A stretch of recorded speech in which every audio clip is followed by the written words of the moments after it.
Yes, sir. I will give a brief introduction about Oh, you and we should start. thank you. Okay, I'll wait. Very brief. Yes, yes. Greetings to one and all present here and gracing this event with their presence. I am Anushka from said Celestia Pitspilani Goa campus.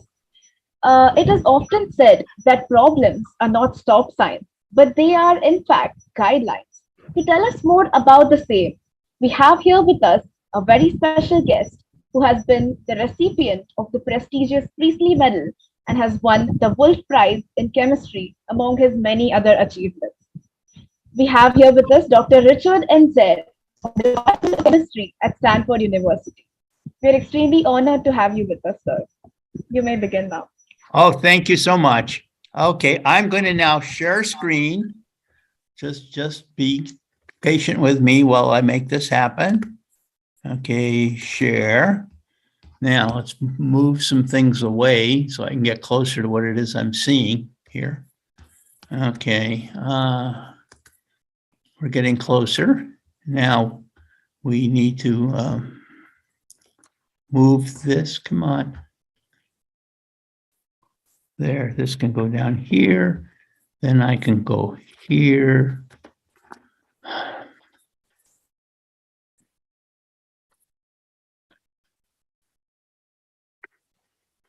Oh, good. Now we can go to slideshow from the beginning.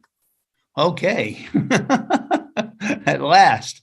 So anybody who wants to write me, this is my email address, and I do respond to email. And I want to talk about how to succeed. I'm going to talk about how to succeed in research, but in general, how to succeed. That's, of course, a bit of a daunting topic to try to talk about. And let's begin. These are going to be strategies for problem solving, because my feeling is that it's through solving problems that we succeed very much. And life is full of problems. I like this cartoon. I want to share this with you. It has 3 panels. Here's the first panel of the cartoon. There's 2 little boys. One boy is pointing to his dog, which he claims is named Stripe, though I only see spots. Anyways, the first boy says, "I taught Stripe how to whistle." Okay. Next boy is holding his ear up to the dog's mouth, and he says, "I don't hear him whistling." And the first boy says, "I said I taught him. I didn't say he learned it." And this is very important because we often are involved. All of us are going to be teachers in one way or another, particularly if we have children. You'll end up being a teacher, no question. So there's a lot of teachers that are going on. And the question is, how do we teach and how do we learn things very much? How do we solve problems?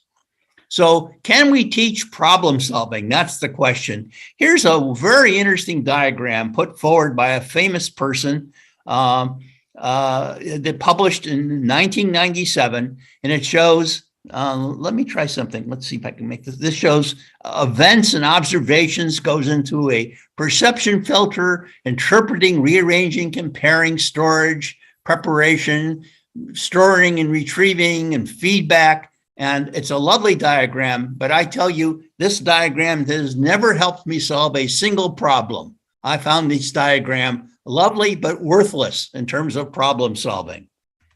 Okay, here's the background that I come up with. Problem solving is a very important higher order cognitive skill, clearly so. Students usually act like the solution is more important than the method of finding the solution. I've been teaching beginning chemistry for a long time. People come up to me and they ask, "What's the answer to problem number 3? And I say, "How are you working on problem number 3? And they say, "Just tell me the answer." And I say, "I can change the answer by changing the problem. That's not what's important. What's important is how you approach the problem." And it's really so. Okay. So let's go to the next part of the background.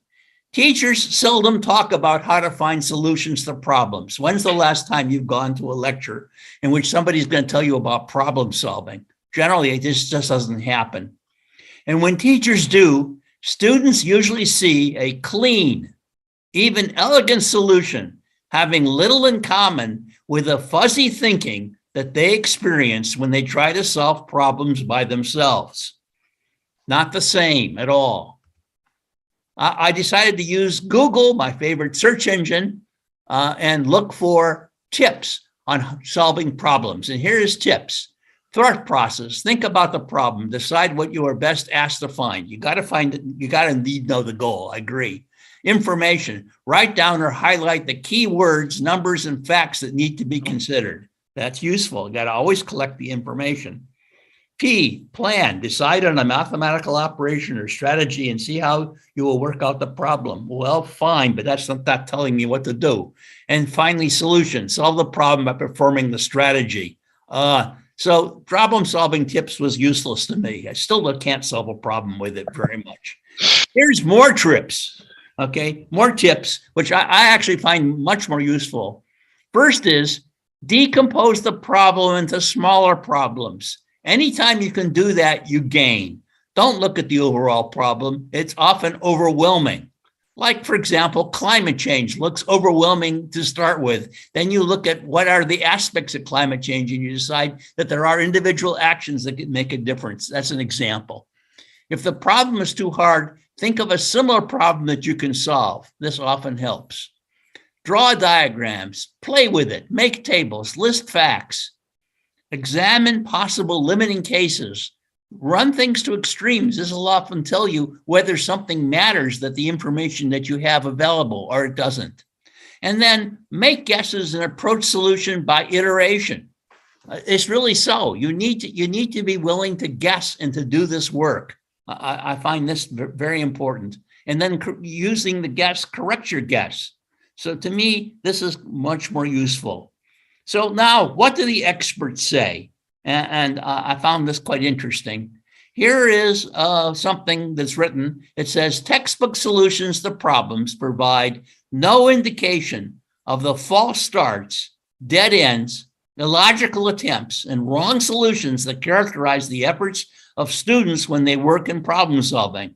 It also characterizes me, okay? So this isn't just students. It's anybody who works on a problem they haven't seen before. You have all this happening. And there's really two papers. This is from Heron, Research in Chemical Education, Results and Directions, and by this man, George Bodner, Problem Solving, the difference between what we do and what we tell students to do. Now that I found quite interesting, so I particularly looked at that one. And so what does Bodner tell us? He says an experienced teacher uses a linear forward chaining method, stringing together a logical sequence of steps and progressing smoothly from the initial information to the answer. But a routine exercise for a teacher using a simple algorithm becomes a challenging, novel problem for a student who encounters this task for the first time. So watching a teacher do this does not tell you how to solve problems. This is more on what Bodner tells us. Bodner found that an anarchistic model describes what successful problem solvers do when they work on novel problems in chemistry. I claim in any field. You try something, and then you try something else if the first try fails. The important thing is to have the courage to try and fail. You have to fail enough times to succeed. And then I'm telling you something that's very valuable. The more you solve problems, the better you get at solving problems. Let's take an example so that hopefully you'll believe me. I hope you know what crossword puzzles are. And there are people who work on crossword puzzles. And if you start working on crossword puzzles, you get better and better at solving crossword puzzles. The same thing goes for lots of other problems. That's its nature. You have to be able to work at it and do something with it. Reading about somebody solving a problem doesn't work. You have to solve it yourself. Have you ever found a book, How to Play the Piano? That's worthless, okay? To play the piano, for example, you got to yourself try to play the piano or guitar or any stringed instrument, sitar or whatever, okay? So watching an instructor wade effortlessly through the task is not usually a sufficient teaching tactic. The student must stumble on his or her own personal algorithm for completing the task. So here's the take-home message that I wanted to start with.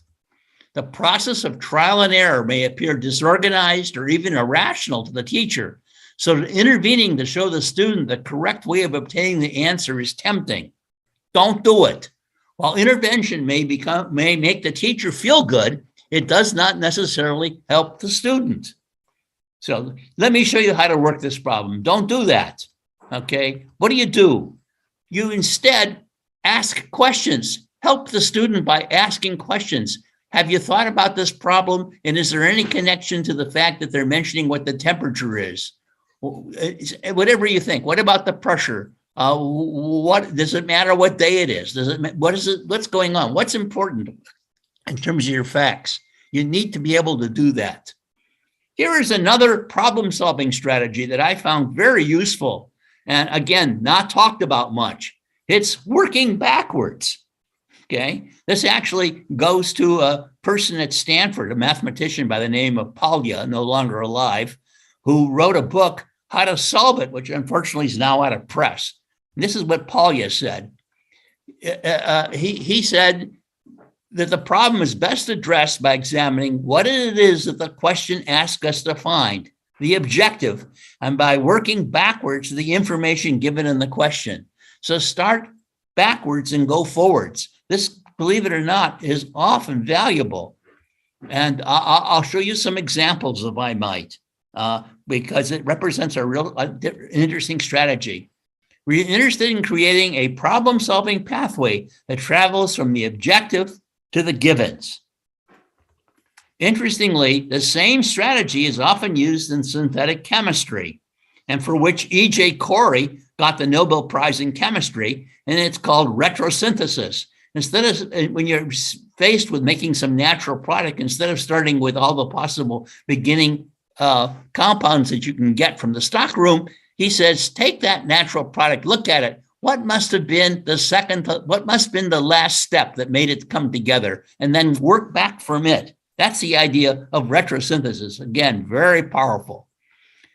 Many of you have faced, particularly growing up, this question about a maze, and you're supposed to, start here and come out here. And I often found that to work a maze easily, you go backwards. You start here and you do much better if you want to do that. And of course, the maze could be symmetrical, but it seldom is. And it's, again, useful. Here's another problem. I'm sorry, I'm going to do this with American coins. Let's imagine I have 7 coins whose total value is 57 cents. What coins do I have, and how many each coin do I have? First of all, you need to know American currency. So the forward-going approach is to start with 0 and adding all possible different combinations of American coins to make 57 cents. Okay? The backward-going approach is to start with 57 cents and think what coins are needed to make up this amount. Let's look at this. First of all, the nature of U.S. coins. The penny is 1 cent, a nickel's 5 cents, a dime is 10 cents, a quarter is 25 cents, and a $50 is 50 cents. Okay? Clearly, you can't start with $50. You're not going to have 7 coins. So to start with, let's go to 57 cents and think about it. There must be 2 pennies. That's the only way you can get there. The only option would be to use 7 pennies, but that would use up all the coins prematurely. We'd never get to 57. So we know the answer. There's already 2 pennies. Now we need to figure out how to use the remaining 5 coins to make 55 cents. And because 5 dimes is less than 55, right? It's only 50. We must use 1 quarter. So we know there has to be at least 1 quarter. Okay? So now we use 4 coins to make up the remaining 30 cents. When we take 25 from 55, we get 30. At this point, all the remaining coins must be dimes and nickels, and the only possible combination is to use 2 dimes and 2 nickels. Problem solved. Okay? And it's so much better to have worked backwards in doing this problem. Now, I made up a problem for you, which I hope you'll enjoy. And I could have this all wrong, so you bear with me now. Here's the problem I made up for you. You travel by car through all the contiguous states of India. starting your trip in the state of Goa. You are not allowed to visit a state more than once, and the goal is to maximize the number of states you will visit. What is the second to last state you will visit? This verse sounds like an impossible problem, I think, because it's not at all clear what path you're going to take, right? Well, it'll help a lot to look at the map of India, which I have now put forward in front of you. Okay, let's try. Come on, make the cursor move. Okay, here is Goa, right? And we need to go and travel through as many states as possible. Now, there's going to be a last state. What should be the last state? The only way to come to a last state that's unique is if this problem has a solution, is for that state to border only one other state. So now study this map a little bit and look for what are those states. I don't know if you call them states. I'm calling them states. What are those states which only have one? Well, here's one of them right up here, right? But that's not very far. And you look around here and you see, well, okay, there's this one here. It only has one that's here, okay? That looks like it's so. So now I can imagine very much starting a trip here, and you can make your own path as you run around here and go through these different things. You go up all the way to here, and you go through here or here and here, but you don't touch this. You keep going onwards, and the second to last state must be this thing, which is I think called Mizoram or something. Right before this, there's the answer. Problem solved. And it's solved because you realized, indeed, part of this was working backwards to make this go. So I'm hoping you're starting to see some of the strategy. Now, a very brilliant man, Herbert Simons, made a model of problem solving. Simons was fantastic. He was a person who was at Carnegie Mellon. He was both he was a computer scientist before there was computer science. He's the person who made internal translation, or IT language, which was the runner of Fortran, which went on to become C and so on. Okay, and he was very much also into psychology. He was interested in models of problem solving, and he said the following: there's a problem space, all possible configurations. There's a problem state, the particular configuration you're in. The key to solving a problem is to choose the right operators, processes applied to change the configuration. And problem solving is a search process. Each action takes us from one part of the problem space to another. That's his idea. And this is what's called means-ends analysis. The problem solver compares the present situation with a goal, detects a difference between them, and then searches memory for actions that are likely to reduce the difference. Ask yourself, what is the difference between the current state and the end state? What can I do to reduce this difference? Make a list of means of reducing this difference. That's his picture. He was trying to get machines to solve problems.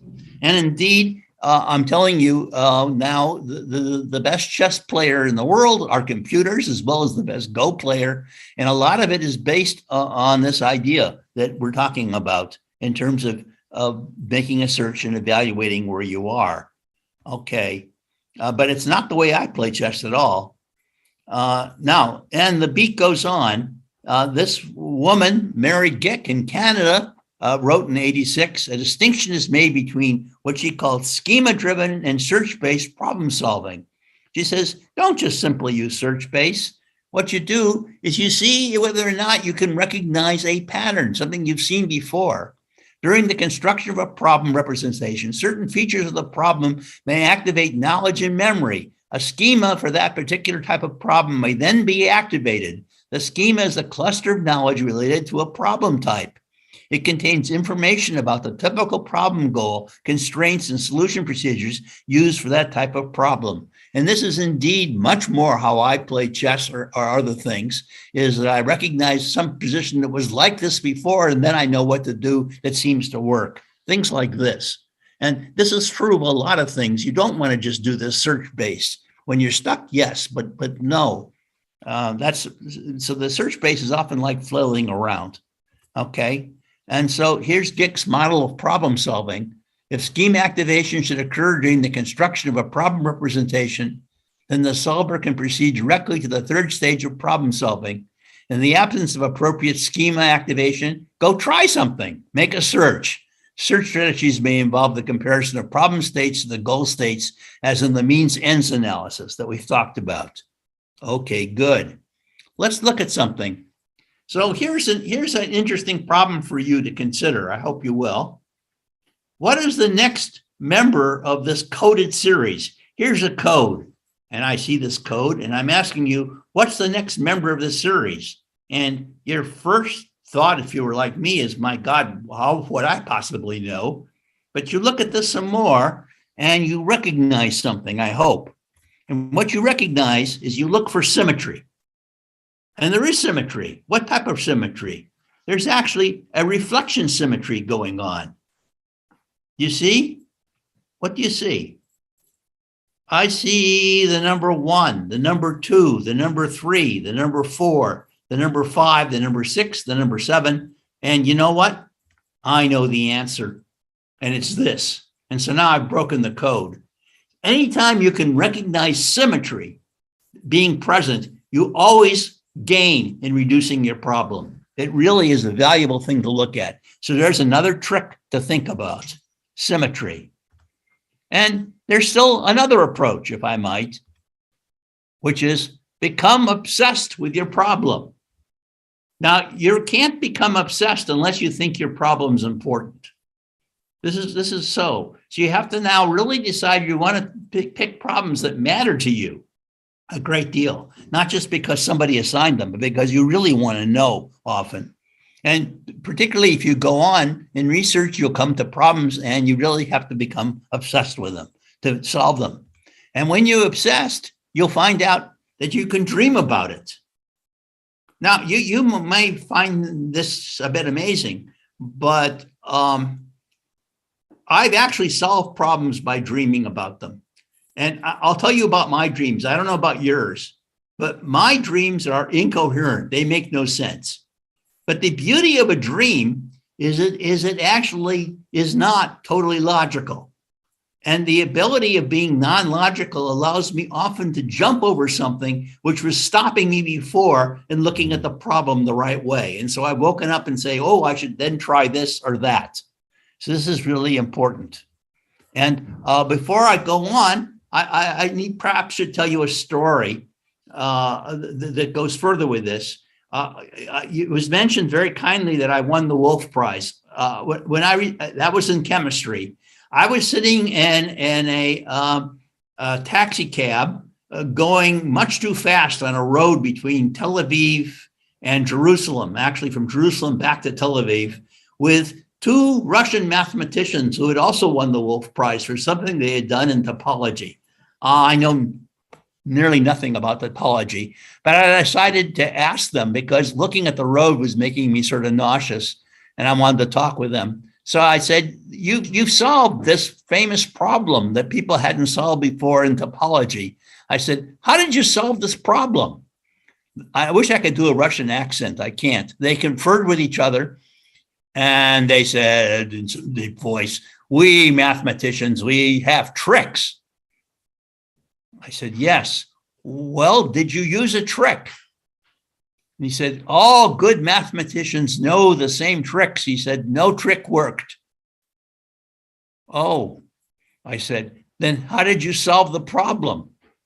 They talked some more among themselves and they said, we don't know. And that's a reality. We often don't still understand how problem solving is done, but whatever they do, they have the type of mind that allows them to solve many other problems. And I'm sure part of it is playfulness. You got to be able to play and accept failure along the road to find success in this. And now I want to give you yet another strategy that I hope you like. This is thinking outside the box. People say, oh, you can solve problems by thinking outside the box. Let me show you this. And many of you perhaps have already seen this, but others may find this interesting and amusing. Here's the objective. Draw 4 connected, that means they keep touching each other, straight lines that pass through every circle on this piece of paper. This is a piece of paper with with a 3x3 and nine circles. So I begin, okay? And here we go. I'm going to draw it. 1, 2, 3, 4. And I didn't go through all the circles and I'm frustrated, right? And I start somewhere else, and by symmetry, I get nowhere. That's not the solution to this problem. And you learn that the real solution to this problem, because that's 5, won't work, is to do the following. 1, 2, 3, 4. That works. That's great. Okay. And I love this problem. And that's really when outside the periphery, it was thinking outside the box. Now, let's get ourselves in the mood of thinking outside the box, because I tell you, this is important for really solving problems, hard problems. Here's my next question to you. Please, can you draw 3 connected straight lines that pass through every circle in this 3x3 array of circles on this piece of paper? And first answer people give me is no, because parallel lines don't meet. But think about it a little more, what I've been asked you to do. And after you think about it some more, you'll realize that 1, 2, 3 works. No one said you had to go through the center of every circle. Okay, you just had to pass through the circles. That's important. That's very important, again, for solving problems, to know what it is and not get yourself stuck by making a wrong assumption. Now, that was way outside the box. Let's go way, way outside the box. Can you draw 1 straight line that passes through every circle in this 3x3 array of circles? If I were in the room with you, I would wait and talk with you all and ask and see who would come up with what ideas. But I'll show you a simple idea how to do this. The one that I came up with is the following. You put this on a cylinder and watch, okay? You now go through, 1 line goes through, 1 straight line goes through all the circles, as you see here. And I like that. After I gave the solution, I got a note from someone. Everyone who knows me calls me Dick. He says, Dick, this solution is really stupid. He says, you really can do much better. You can go through the center of every circle, this person said, and you can do this with almost no length. And he said, the way you do this, you take your piece of paper and you fold it so that all the circles are on top of each other, and then you put a pin through the center. That's brilliant. I never thought of that, but I pass it on. And I'm trying to get you now to understand this idea of way, way outside the box and how you can indeed start to look at problems that way. Here's another problem that now that it's known that I enjoy problems, people send me problems, and I received this problem. And this problem was interesting to me because if you look, I don't know if you've ever seen this before, this piece is identical to this piece. This piece is identical to this piece. This is really the same as this. You can count them. These are on graph papers. You can count it. This one has a missing square. And I was asked, where's this missing square come from? So I'm puzzling over this. I've cut them out. I've really seen that they are the same. And my youngest daughter, Rachel, came by and she says, Daddy, what are you doing? And I said, I don't understand how it's possible that these 2 triangles, one of them has a missing square, and yet they're made of the same material. And she says, Daddy, they aren't triangles. Oh, let's see what she's talking about. You all remember what a tangent is, this side over this side. Watch, this is 2 by, 1, 2, 3, 4, 5. And then if you look here, this is 1, 2, 3, 4, 5, 6, 7, 8, 9, 10, 11, 12, 13 by 1, 2, 3, 4, 5. Okay, they're not the same. And indeed, your eye can't see it, but these are slightly bent, and that's enough to make up the square. This is really should be a lesson to us all, how making a false assumption can absolutely prevent you from solving a problem. So be very careful about this when you look at problems. So what you assume is really are the constraints to the problem. There's no problem with this at all, as you see now. And I hope that's instructive. Here's another one, which I enjoy if you were to start to play with some. Suppose you take 6 circular coins, all of equal size, and a move consists of sliding one coin, not picking it up, just sliding it to a new position where the moved coin must touch 2 other coins and no other coins are allowed to move. So you can just move one coin at a time. And the question is, how many coin moves are needed to change this object here on the left into what looks like a benzene ring, a hexagon? Okay? And you can play with this and you'll find it's not easy. And here's one solution. That's 1 move, 2 moves, okay, 3 moves, and here's a 4th move. But that's not the best solution. The best solution is really this. Is 1, 2, 3. And you'll get this very easily if you work backwards. If you then take this one, you'll see how it goes to do that. So play with that, and you might find that quite interesting. I did, as to its nature. And try it on people. So let's go on with what we're saying. What's the real challenge? The real challenge is, are the givens sufficient to solve the problem? Okay, that's important. Are the givens as stated? Okay, is the objective worth attaining? Are we asking the right question? The last is the most important. There are all types of problems. You want to pick problems that really matter to you, that you go after. So those are the real challenges in problem solving to start with. And now I'm going to turn much more to research, which we're all involved in one way or another. Not all of us will go on in research, but this is, I think, will still be interesting to you. How to succeed at research, which was the topic I started with. And I think first, wonderful word that has origins in India, or Ceylon actually, serendipity. The faculty of making fortunate discoveries by accident. The fact or occurrence of such discoveries, an instance of making such a discovery. Let's have serendipity, okay? Where does this come from? Serendip, a former name for Sri Lanka with an ITY, a word coined by Horace Walpole, who says in a letter to Horace Mann in 1754 that he had formed it upon the title of the fairy tale, The Three Princes of Serendip, the heroes of which were always making discoveries by accidents and sagacity of things they were not in quest of.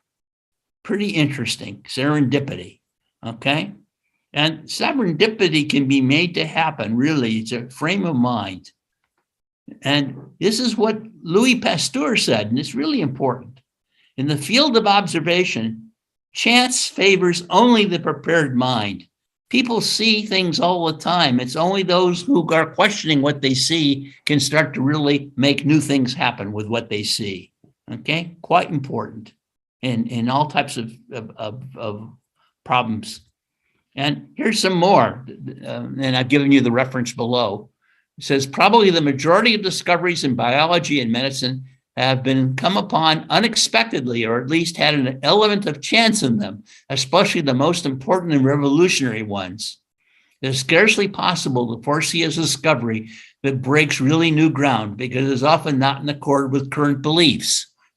So it turns out that logic deductions will get you so far, but the real breakthroughs seldom come just from logic alone. They come from this serendipity aspect, from being able to see new relationships that haven't been seen before. That's what's looking for. And so you can get yourself in the frame of mind and make serendipity happen, actually. And once it happens, it can happen more than once. Okay?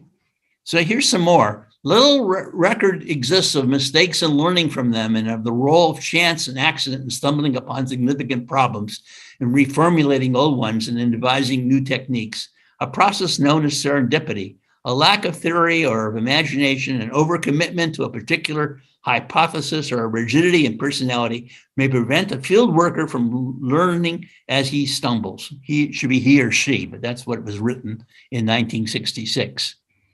This is the way of an anthropologist. Okay, so true of all types of fields. This is the power of serendipity. It's been rhapsodized by many. This is an example, and I liked it. So serendipity involves planned insight coupled with unplanned events, core to the philosophy of qualitative research. By recognizing the centrality of serendipitous findings and events in qualitative research, we come closer to understanding how research products are created and appreciated in practice. Okay, more work on the power of serendipity that I mentioned to you. So here we go. You need, first of all, to have a belief that a problem can be solved. And I thought I would tell you two stories, which I hope you'd like. Let's see how our time is. I think we're okay. We can do this. So first, I'm going to tell you an ice cream story. I believe this story is an urban myth, that it never happened, but it's a very interesting one, and you can learn from it. We were actually sent this when I was at the National Science Foundation. We were sent this information, but I don't believe it's true. Anyways, this person wrote that a man had bought in Detroit a car, a model that was called a Pontiac. I think they stopped making Pontiacs in 2010. Anyways, he had this Pontiac. He bought it from the dealer. And then he went back to the dealer after he bought the car and he said, I want my money back. He says, your Pontiac doesn't work. The dealer says, it's a new car. It works perfectly. The man said to the dealer, no. He says, every night we have dinner together, my family. And after dinner, we all vote. And we vote on what flavor ice cream we want. And there's a store close by called Friendly's, a chain actually of ice cream stores. And he says, well, I drive to Friendly to get the ice cream. He says, if I drive to Friendly and I attempt to get vanilla, which is very popular with my family, your car won't start after I turn it off. If I get any other flavor, your car works. He says, your car is, quote unquote, a lemon. I don't want it. I want to return it. I want my money back. And this person said, this is nonsense. Go away. I'm not giving you your money back. So this person then wrote to because he's in Detroit, he wrote to the person in General Motors who's head of the Pontiac division and told him the story. And he says he's very unhappy with this. And what should he do? And the person who is the vice president of the Pontiac division, whatever, sent out an auto mechanic to go look at this and says, this is a crazy problem, but I'm sure you can solve it. The auto mechanic came to his house and told him, okay, I'm going to try to solve your problem. The man was delighted and invited him for dinner. And he said, oh, okay, but I'm happy for dinner. But he says, then we're going to go and get ice cream. He says, of course. And he says, we're going to go get vanilla.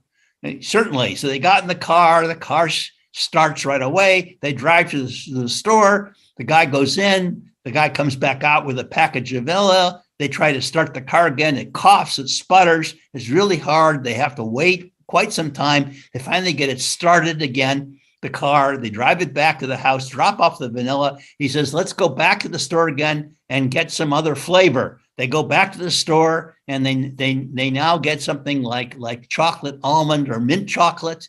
The guy goes into the store. He comes back with the mint chocolate. The car starts right away. The guy says, it's real.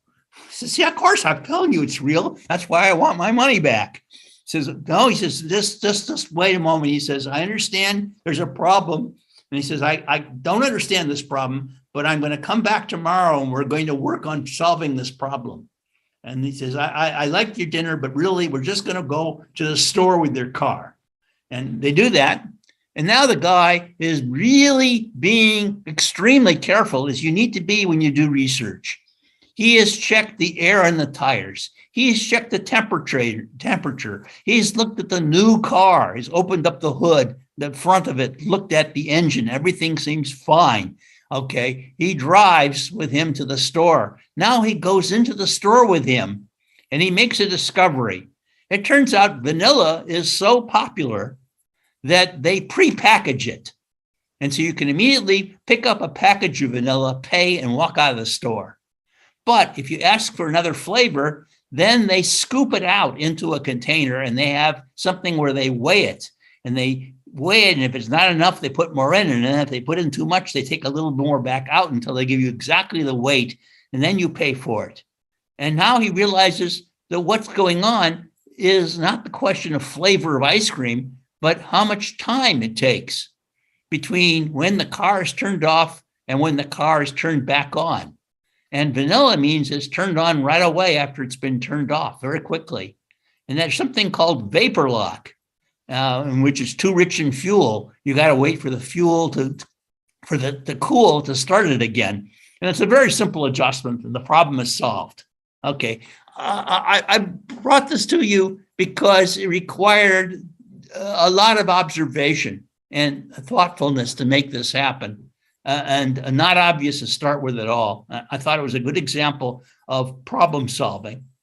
The next problem solving story I tell you truly happened. I know it because I've talked to the person to whom it happened to, who was trying to do his PhD thesis at Georgia Institute of Technology. He was working with a professor, Earl McDaniel, in actually electrical engineering, but they were doing some experiment on counting ions. At that time, they had some new device that had 2,048 channels, and they would have to run the experiment for, like a day or two to collect the data. These are rare events that they were collecting that would go into these channels. And unfortunately, he noticed that as the experiment went on, there was noise appearing in his channels, and he could never complete the experiment. And he asked Professor McDaniels what to do. McDaniel says, there's something wrong with our expensive device that has 2,048 channels. He says, I know that people in the physics department have one of them. He says, and I know it's working. Why don't you take our device over to them and ask if we could swap just for a day? And sure enough, they swapped for a day. And now the device, which was having all this trouble in McDaniel's lab, was working fine again in physics. But the device they brought back from physics, which was working fine, was still having the same problem. McDaniel says, I know the problem. The problem is there's noise coming into this device, and it's the electricity. There must be spikes in the electrical current. So they called up the people who manage the power from the university. And he said to them, your power's no good. And they said, what do you mean our power's no good? Our power is perfectly good. And he said, no. He says, get me a device, a strip chart recorder, in which we're going to look at the voltage and the current, and we're going to monitor it over time. And they did. And sure enough, the power is absolutely constant, same straight line, nothing happening at all. But they then made a discovery by watching as a function of time. They found out that a lot of the noise tended to come early in the morning and then later in the day around closing time. And in the nighttime, the experiment worked very well. This was amazing. McDaniel says it must be that there's some radio frequency that's coming in. We must now shield everything.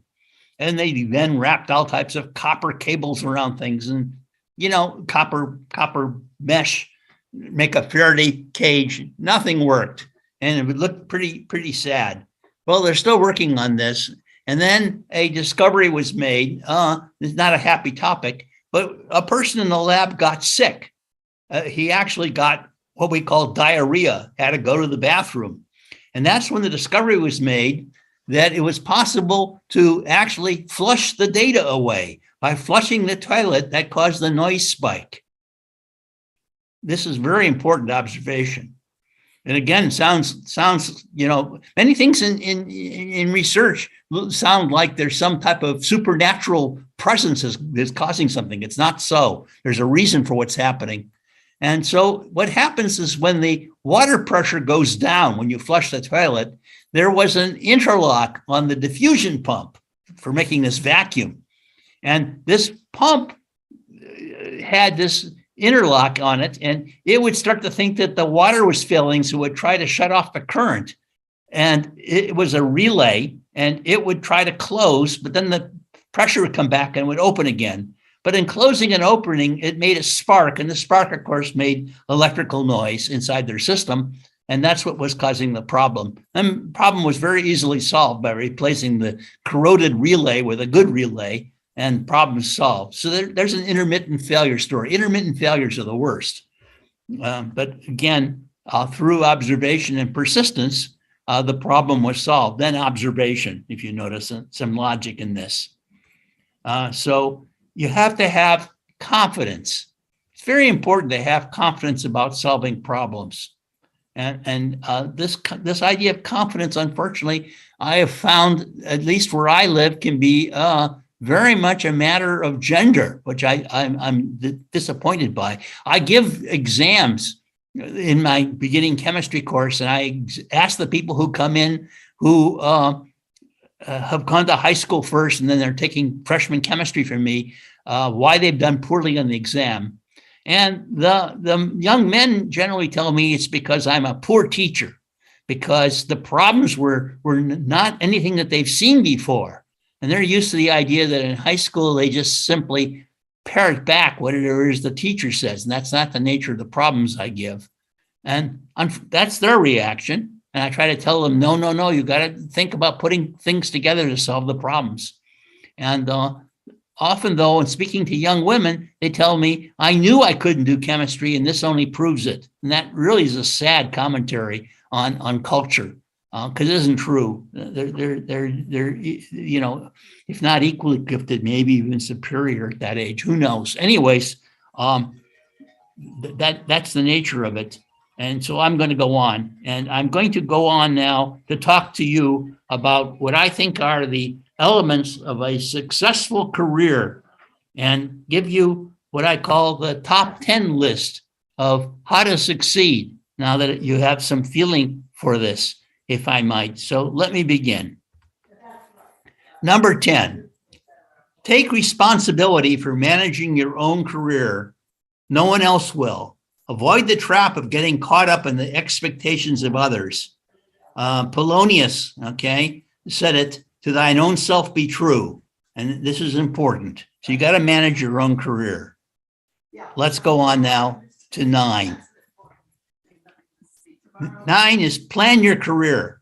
As the New York Yankees catcher said, Yogi Berra, if you don't know where you're going, you might end up someplace else.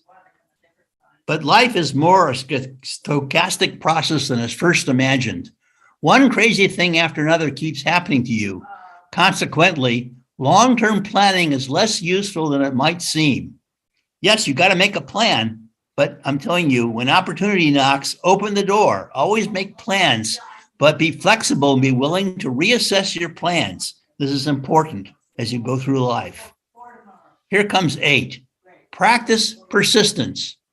You may or may not need a PhD, but you do need dogged persistence in solving problems. Good things never come easily. Okay, here comes 7. Don't grow up. Peter Pan was right. A childlike sense of wonder allows great creativity and invites discovery. You were born with a sense of wonder. Don't lose it because it's not regarded as adult behavior. I didn't say childish, I say childlike. Serendipity can be made to happen, and unlike lightning, once it strikes, it can be made to strike again and again. It's really a picture of an attitude here. Here comes 6. Become a happy, contented schizophrenic, believing and not believing at the same time. If you believe too easily, then you will delude yourself. If you are too critical, you will never try the outlandish. Become your own worst critic, but simultaneously dare to try something different. I really have met people who believe too easily in things, and they then make mistakes and go on and try to publish mistakes. Horrible.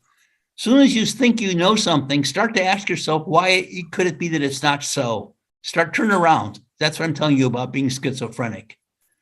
But if you are too critical, and I've seen people who are so critical about writing that they can't write themselves, everything that's written is wrong. That's no good. You can't be that either. So you have to become your own worst critic, but simultaneously dare to try something different, as I say. That's 6. Now we'll go to 5. Embark on a program of continuous self-improvement. It's not a matter of just you learn when you go to college. Remember that a dull axe requires great strength to chop wood. Be wise and sharpen the blade. Continue to go on learning through life. 4, seek challenges. A little known secret is it takes about as much effort to solve a hard problem as an easy one. Don't wait for your ship to come in. Row out to meet it. Okay? And indeed, think hard what problems you really want to work on that matter. They got to matter to you, or you really won't work at them the way I've told you you need to. And here's 3. Go to people you trust and respect for career advice. Recruit mentors and make friends. I cannot emphasize enough the importance of the value of critical friends, someone who will not simply tell you what you want to hear, but will speak the plain, unvarnished truth, even if it hurts, telling you that your idea is stupid, okay? It doesn't make sense. Critical friends are priceless. Of course, when you ask this of others, you must be willing to offer the same quality of a friendship to others. It's very important to have friends of this sort and to share with them your ideas and see what they think about them. 2, keep your life in balance. For me, perhaps this is the hardest one. No job should serve as a substitute for your family or for a rich personal life. You need a whole, full, balanced life. Make your work something you love. Life is short and a career is even shorter. If you don't love your job, you better think about leaving it for some other job that you do love. Be aware that no perfect job exists. This is really so. Every task has its drudgery and its frustrations. Okay, let me explain. I love cooking. I love to cook. However, if you cook, you always got to wash the dishes. Okay, if you don't, there's a catastrophe going to happen. And I don't enjoy washing dishes or putting them away, but that's necessary as part of cooking.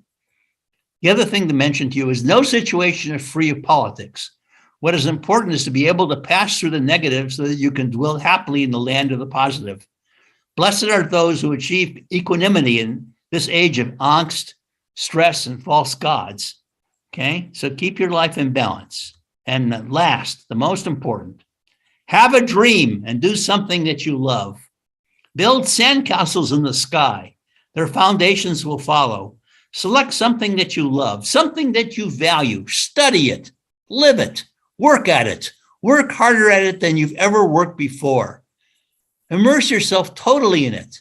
In that immersion, you will find happiness and contentment and a life truly well lived. And that's my advice to you about success, if I can. And with that, I want to very much stop the screen sharing, okay, and see whether or not I can take any questions or people have comments.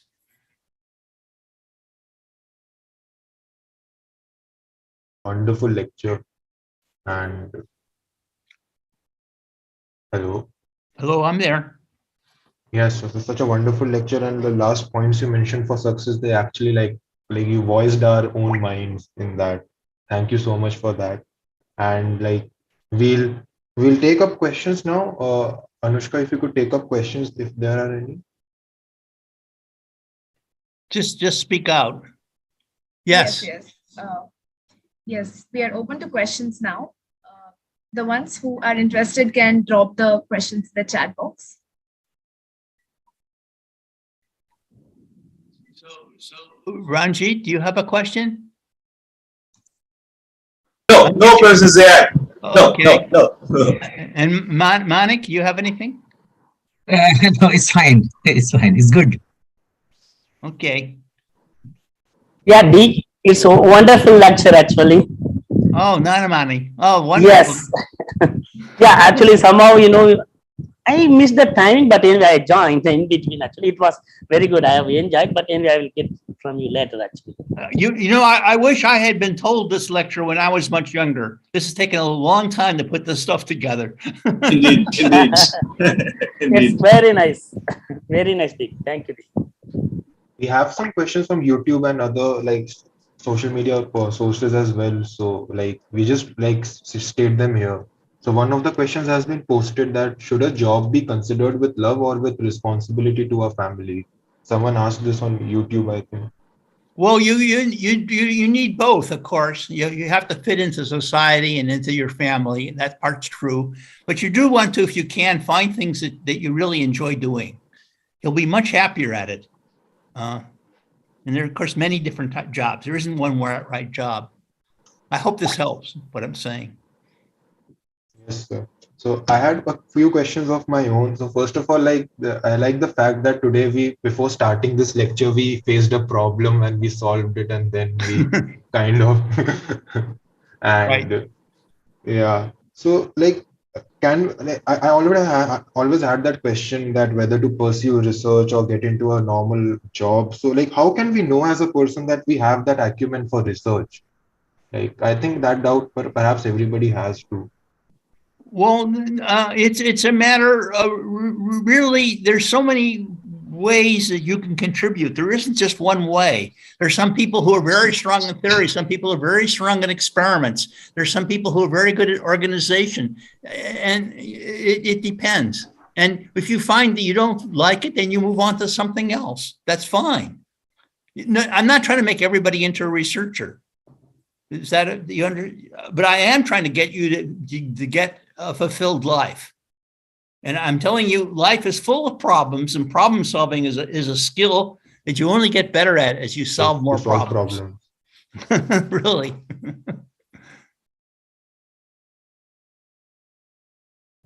Hello. Well, thank you very much for this opportunity to speak with you all. And you can write me by email if you want, and we can continue. Okay, so if there aren't any more questions, I think somebody posted some other question as well.